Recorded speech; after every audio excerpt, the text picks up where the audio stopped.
Damos una vuelta de página y nos vamos en este recorrido federal que les proponíamos en el arranque hacia Misiones, y vamos a hablar con nuestra hermana Radio Universidad de allí, porque lo hacíamos en el arranque y lo comentábamos, ¿no?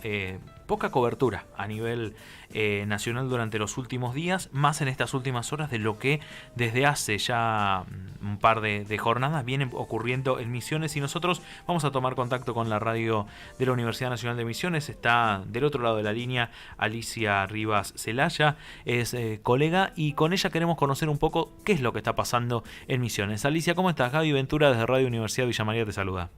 Hola Gaby, ¿cómo estás? Un saludo para tus oyentes ahí en Villa María. Bueno, Alicia, también el saludo para ustedes allá, y queríamos de primera mano saber qué está pasando, ¿no? en tu provincia, y desde las últimas jornadas de la semana pasada empezamos a ver algunas imágenes. Sé que hoy continúan esas situaciones de conflicto. ¿Podemos hacer un reconto de cuál es la situación? Sí, en estos momentos justamente está terminando una larga jornada, o continuando, podríamos decir, para trabajadores de distintos sectores que durante todo el día se manifestaron una vez más reclamando salario. Uh-huh. En el caso de hoy, docentes, trabajadores de la salud, trabajadores del Estado también, de distintas áreas del Estado, que en el centro de nuestra ciudad capital estuvieron manifestándose paralelamente a la manifestación de los trabajadores de los policías, digamos, ¿no? de las fuerzas de seguridad, que también siguen reclamando aquí en Posadas. Así que hoy fue una jornada muy extensa. Uh-huh. Y que promete mañana continuar con cortes de ruta en gran parte de la provincia, una concentración que se prevé muy cerca de la capital, en el acceso de la capital, en la zona del arroyo Garupá, y después cortes en gran parte de la provincia. Uh-huh. Alicia, vos bien hacías mención a algo que yo omití en la presentación, porque se puede dividir en dos las protestas o las manifestaciones que están habiendo, ¿no? Por un lado las fuerzas de seguridad, y por otro otros trabajadores del Estado. ¿Cómo están conviviendo esas dos manifestaciones? Y hay sectores que claramente están reclamando que se pueda como diferenciar estos dos reclamos, ¿no? Uh-huh.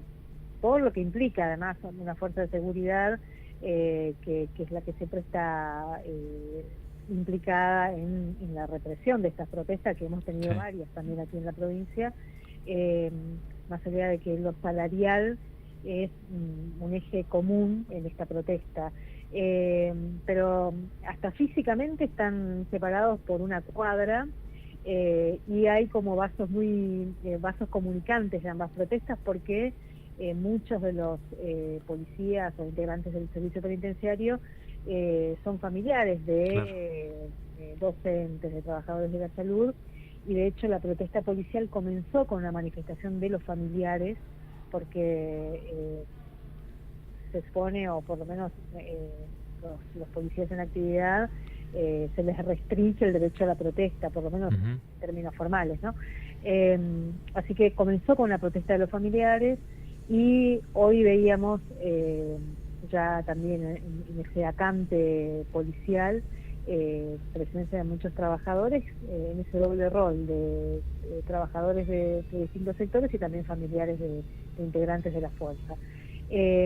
No obstante, también hay que decir que la protesta policial, que se volvió muy visible, Uh-huh. y muy visibilizado en los medios, no significa en la provincia la implementación de un comité de crisis, que es preocupante, porque el comité de crisis termina siendo como la materialización del protocolo anti-piquetes, el protocolo represivo de Patricia Bullrich. Reúne, así como se resolvió y se firmó, bajo el mando del gobierno de la provincia, pero supeditado a la gestión de Patricia Bullrich, las fuerzas federales para reprimir la protesta social. y eso va a quedar más allá de que se resuelva o no se resuelva el conflicto policial, que seguramente más temprano que tarde lo van a resolver, porque es un sector bien particular en la protesta, ¿no? Es un sector, muchos están en actividad, así que están ahí también con sus armas reglamentarias, suponemos. Nada de eso se les fue incautado, digamos, ¿no? Y del otro lado, trabajadores que venían en un proceso muy interesante de visibilización acá en la provincia, por lo menos de los reclamos, esto de salud y educación. Es una protesta que venía creciendo muy fuerte en toda la provincia, con movilizaciones todas las semanas, desde ya hace más de un mes, con escuelas que estaban con sus trabajadores en asamblea permanente, con espacios de conversación con padres y madres. O sea, eso venía creciendo de manera muy genuina, muy interesante, articulándose con diversos sectores, que bueno, la emergencia de esta protesta policial le imprime un tono diferente, pero me parece que es importante separar una cosa. Eso debería ser la protesta policial y otra cosa la de los demás trabajadores. Sí, totalmente, y valedero hacerlo. En las protestas del resto de los trabajadores, vamos a llamarlo así, ¿no? Vos marcabas allí docentes y demás, entiendo que también hay de otros sectores estatales, como bien lo decías. ¿Cómo llegan a esta situación, no? Pues decías, desde hace un mes que vienen organizándose, por lo que trasciende y por lo que sabemos de aquí, en una situación muy precaria desde lo salarial están atravesando en este momento, ¿no? Sí, los salarios son realmente muy bajos en la provincia. Yo no sé si, bueno, comparado con otras provincias también, la situación salarial de todos y de todas se fue complicando muchísimo con la devaluación de más del 122% de la gestión de Milei, del comienzo de la gestión de Milei, que ya venía acumulado y sumado a ya el proceso inflacionario que arrastrábamos de la gestión de Fernández y Massa. Bueno, eso impactó en el poder adquisitivo de estos trabajadores de una manera muy cruel, digamos, ¿no? Sumado a que no hubo un proceso de recuperación y de recomposición salarial que les permita afrontar esa inflación de una mejor manera. Sumado a eso, el aumento de tarifas, el aumento del transporte, bueno, una cuestión muy generalizada, y eso empezó a sentirse cada vez más, y cada mes van arrastrando, y te lo dicen con una con mucha crudeza, van arrastrando deudas, están endeudados y endeudadas con la tarjeta de crédito para poder resolver la comida diaria. Y eso es algo que no se puede sostener, digamos, ¿no? No, insostenible. Y yo no sé si eso no está pasando en otros lugares. Acá ellos lo están pudiendo decir. Hay docentes que cobran, que recién se inician, que cobran 230.000 pesos, con mes a mes tienen que... Las tarifas de energía eléctrica acá es muy caro, nosotros pagamos la luz más cara del país y lo podemos decir categóricamente, porque históricamente denunciamos esto. En algún momento hasta hemos hecho la comparación de las facturas con otras provincias para ver cómo nos cobran el kilowatt diferenciado en esta provincia. Una provincia que además produce energía. Nosotros tenemos 2 represas hidroeléctricas, la de Yacyretá, que es una de las más grandes del país, la de Uruguay, que también está en la zona norte de nuestra provincia. Produce energía con biomasa, porque la multinacional Arauco produce energía que le vende también a los aserraderos. Es decir, no hay ningún motivo, ninguna explicación que sea suficientemente creíble que argumente que tengamos que pagar esta luz, estos costos, digamos. Todo eso en un salario muy deprimido impacta tremendamente. Así que llegamos además hasta acá porque el gobierno provincial siguió desatendiendo, no escuchando, paralelamente a a los reclamos que se venían haciendo. Empezó un proceso de acercamiento al gobierno de Javier Milei. De hecho, todos nuestros legisladores nacionales del oficialismo acompañan tanto en diputados como en senadores a la Libertad Avanza, y nos decían acá que eso lo hacían para poder acceder a fondos, que efectivamente llegaron los fondos, pero no se distribuyeron en las demandas que están haciendo los trabajadores acá, digamos. O sea que es un cuadro en una provincia que ya venía con mucha conflictividad. El primer sector que se manifestó fue el de los movimientos sociales, porque el vaciamiento de los comedores comunitarios impacta fuertemente. El tema del hambre es algo que empezamos a escuchar de nuevo y a palpar de nuevo, como hacía mucho tiempo nos hacía, con esa crudeza. Y bueno, también el DNU de Milei afecta a sectores productivos, porque avanzó sobre la desregulación de sectores que rápidamente sufrieron ese impacto, el sector yerbatero, por ejemplo, la forestoindustria, que también están siendo afectados no solamente por la apertura de importaciones, sino también por las tarifas de la energía eléctrica, por ejemplo, que casi hace insostenible que las pequeñas y medianas empresas puedan estar abiertas.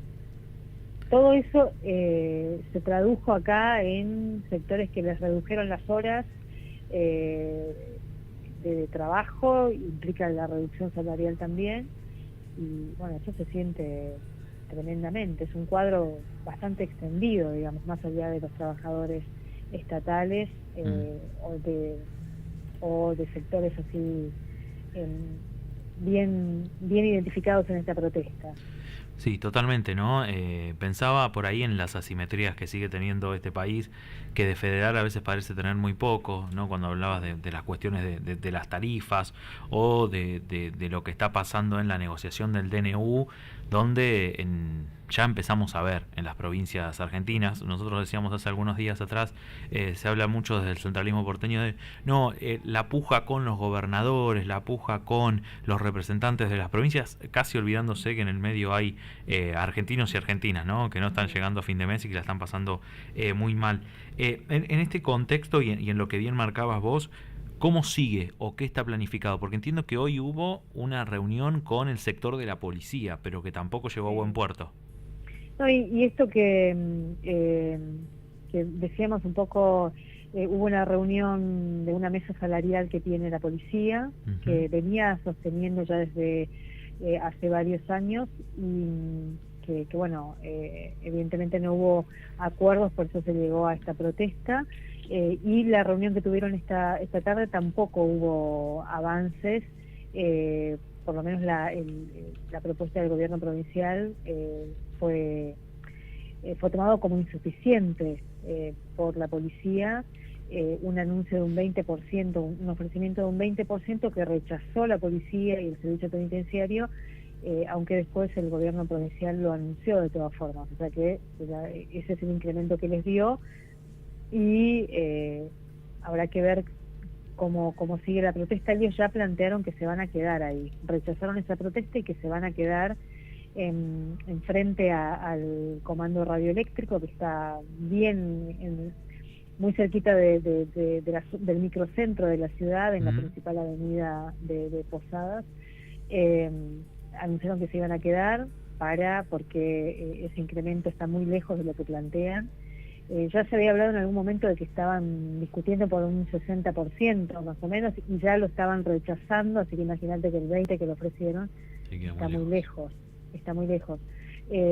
Además está toda esta amenaza también de la judicialización, de las represalias, que es parte, suponemos, de los primeros puntos que se negocian en una instancia de estas características, ¿no? Pero hasta ahora la protesta sigue. Como te decía, mañana docentes se movilizan en toda la provincia, y también los trabajadores de la salud, que van a ir definiendo cómo se suman a las distintas acciones. ¿Con docentes y trabajadores de la salud no hay mesa paritaria abierta? Mañana hay una mesa con trabajadores de la educación. Bien. Hoy hubo una de un sector más vinculado al oficialismo provincial, que les ofrecieron un incremento también cercano al 30%, pero en cuotas, que aceptó una parte de los gremios que están sentados en esa mesa, el resto no, y mañana están convocados a una mesa similar los sindicatos que están en lucha, digamos, ¿no? El gobierno fraccionó la discusión salarial con este sector de esta manera, así que mañana van a estar los docentes que se movilizan, entre ellos hay docentes, gremios de base de la CTA Autónoma, algunos autoconvocados, gremios vinculados también a la CGT en algunos casos, que se van a sentar mañana con el gobierno provincial. No hay expectativas muy favorables, porque si hoy cerraron un acuerdo con el oficialismo cercano a ese 30%, es difícil imaginar que mañana les ofrezcan a este sector algo muy diferente, digamos, ¿no? Pero por eso la movilización en toda la provincia, mientras se espera si hay los avances de esa mesa. Sí, docentes, agrego justo esta información, que aquí ya se ha conocido que en nuestra provincia, por ejemplo, los docentes públicos han adherido, que el jueves va a haber un paro nacional también, así que sí, es un sector que está, bueno, ahí en lucha, jueves coincidiendo también con el paro de docentes y no docentes universitarios. Alicia, ha sido un informe muy interesante, muchas gracias por tu tiempo y bueno, por esta hermandad que siempre destacamos que tenemos las radios universitarias. Así que gracias por eso y por el excelente informe de allí. Gracias también a ustedes, y reivindicar la importancia de nuestros medios públicos. Y en esta coyuntura creo que nuestros medios universitarios también estamos como llamados a fortalecer nuestras redes, porque nos necesitamos, así que mil gracias. No, y coincidimos, de hecho repasábamos acá la semana pasada cómo en una decisión, volviendo al centralismo porteño, desde el gobierno nacional, las radios nacionales hoy del país están retransmitiendo la programación de Buenos Aires, y como gran cadena federal quedamos quienes estamos en Aruna, las radios públicas universitarias, que tenemos que estar a la altura de este momento también. Totalmente, así que a fortalecer nuestras redes, que somos necesarias más que nunca, me parece. Así que muchas gracias. Totalmente, abrazo grande. Un abrazo, hasta luego. Hasta luego. Bueno, ahí la escuchábamos a Alicia Rivas, es nuestra compañera de radio de la UNAM, de la Universidad Nacional de Misiones. Compleja situación la que se está viviendo, en dos aristas, como bien lo marcaba ella. Por un lado, la protesta salarial de los sectores de las fuerzas de seguridad. Claro está, ¿no? Las fuerzas de seguridad no tienen permitido la sindicalización en este país, y particularmente son personas que, como bien lo decía Alicia, están, algunas de ellos manifestándose, ya han sido denunciados judicialmente por el gobierno de la provincia de forma armada, porque tienen armas reglamentarias. Entonces esas protestas están encabezadas por algunas personas de la fuerza que ya han cumplido su espacio y que ya están retiradas de la fuerza, y son quienes se encabezan junto con familiares. Y paralelamente, con una cuadra de distancia, se están manifestando también en la capital provincial, allí en Misiones, las personas que están con docentes de la provincia, y decía docentes universitarios porque también están de lucha junto con los no docentes, pero digo, allí particularmente en Misiones, los docentes de esa provincia, y también con el sector de trabajadores estatales de la salud. Mañana va a continuar esta situación, viene poniéndose cada vez más tensa la relación con un gobierno provincial que nuevamente juega a ser oficialismo. Digo nuevamente juega a ser oficialismo porque fue un gobierno que acompañó a Sergio Massa en la última elección, pero que habitualmente tiene esta tendencia a volver, si lo decía Alicia, los legisladores nacionales están hoy jugando con el oficialismo a nivel nacional, en esto de estar con los tiempos que corren. Ojalá que los trabajadores y trabajadoras, no solo de Misiones, sino del país, puedan tener una amplia recomposición salarial en los próximos días porque estamos muy atravesados por esta coyuntura. En algunos días seguramente vamos a estar repasando y vamos a estar hablando del paro nacional docente que fue convocado por CETERA, que hacíamos mención recién. También van a adherir gremios que están en la CGT. Va a ser de 24 horas el próximo jueves, mismo día que docentes y no docentes universitarios vamos a estar yendo al paro. La UPC ha adherido, vamos a estar seguramente, como les decía, en próximas jornadas avanzando sobre ello para poder entrar en detalle de cómo van a ser las medidas de fuerza en nuestra provincia.